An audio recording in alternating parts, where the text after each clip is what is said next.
on our way to Rhode Island for the World Refugee Day celebration.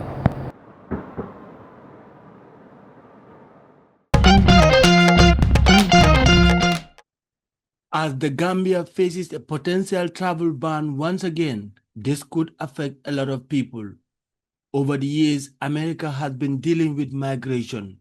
As the world celebrates Refugee Day, we begin our story to examine the case of a Gambian who left the country after he was declared wanted by the Yahya Jammeh regime in 2005. He was flown to America in 2007.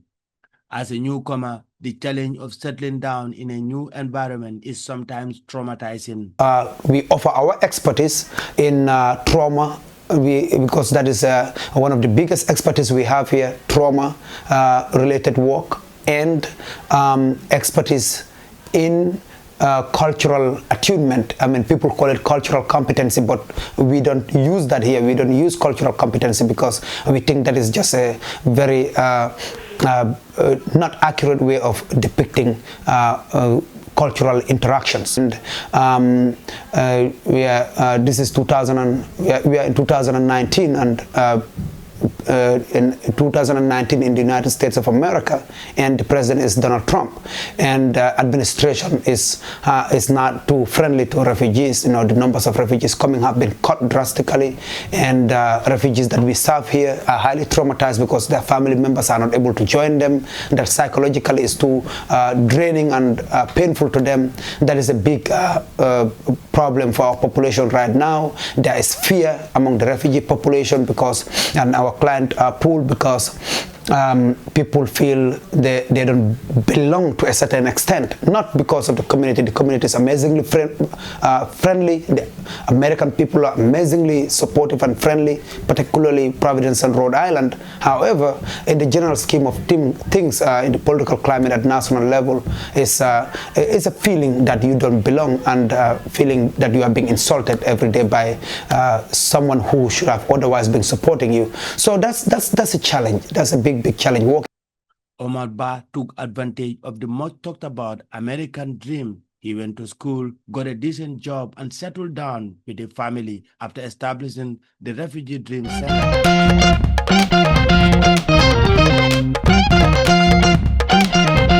I was born and raised in a small rural village in the Gambia. In 2009, I came to the U.S. as a refugee. When I came to Rhode Island, I saw the same lack of education in the refugee community, just like the girls in my village. Me and my husband created Refugee Dream Center. It's a non-profit. They also write, they do poetry, they do public speaking. So the idea is to have a voice as former refugees helping fellow refugees, but also to empower refugees to have a voice for themselves. So currently that's what we do here. We have the model is former refugees or refugees who've already gone through the process. So former refugees helping fellow refugees. We want the newly or recently arriving refugees to look at us and see us as a mirror, like a mirror. Well, if this guy, if Omar came here knowing nobody, and later having degrees and going through having opportunities to learn through university and graduate schools, and then founding a center, raising funds, paying salaries, helping hundreds of people a year, hundreds of refugees with jobs, English classes, employment, then I can also do it. Probably I can even do better. I tell that to my youth mentees all the time, the youth that I'm mentoring. You can do 1,000,000 times better. You don't even have to even set your standards to me. You can do better. My hope is the next generation speaks up and do better than us. That is the idea. That's why we are creating so many leaders. Every year we create at least 20 refugee leaders here. Since his arrival to the country, he's made tremendous gains. Omar Ba, who earned a PhD in psychology, captured the attention of the immigrant community in 2022 after running for the United States House of Representatives in Rhode Island's 2nd Congressional District. Because sometimes, especially my identity somehow, until we were able to overcome it or realize that somehow it was both a plus but also a hurdle. For instance,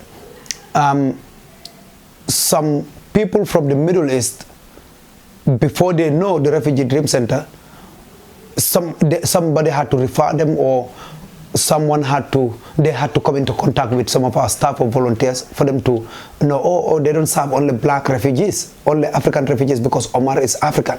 They see me, they oh, okay, it's just African refugees. So that is a challenge. It's a challenge of perception, but it takes like the first instance and then that changes. And especially when those Middle Eastern refugees realize, oh, he's a Muslim like me, and then they like embrace, and then it just changes that kind of barrier, that potential perceptive mirage that exists, that is not reality. And likewise with certain refugees who are not Muslims. They may be from any part of the world.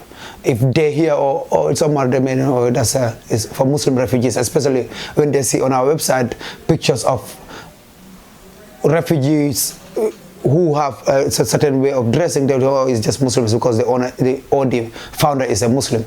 So, so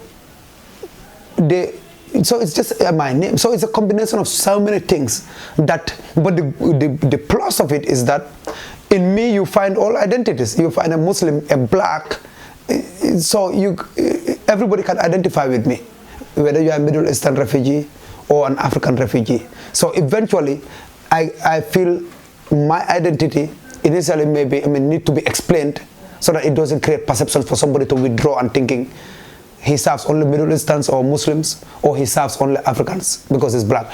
But it is a big plus because everybody benefits and everybody easily connects with me and identifies with me because I have a piece of their identity from every angle. So which is great, but it is a challenge that we must address, that we must be cognizant of, that we must be aware of. If not, it can always be a hurdle. And then, of course, I think what I should have started as a challenge is funding. There's no organization, especially what we call non-profits in the US, in other parts of the world, they call it NGO. But especially for a non-profit charitable organization, heavily, you depend on grants. We have two forms of fundraising, which is one is through fundraising activities, donations or events, or through grants. I can estimate probably about 80% of our funds come from grants, and these are government contracts or state or local level, and grants from even generations of refugees, like children of refugees. Those are populations that need us, especially youth. They go to the school system, they get bullied, their accents get laughed at, it's a cultural nuance, a lot of stuff. So our work is not minimized because many refugees are not coming. It stays the same or actually increases because people who might have gone to other places for services will now be coming here. So basically that's a challenge that some of the partners not understanding that the change in Washington in accepting more refugees have a lot to do with us, but does not minimize the relevancy or the need or the work that we are doing.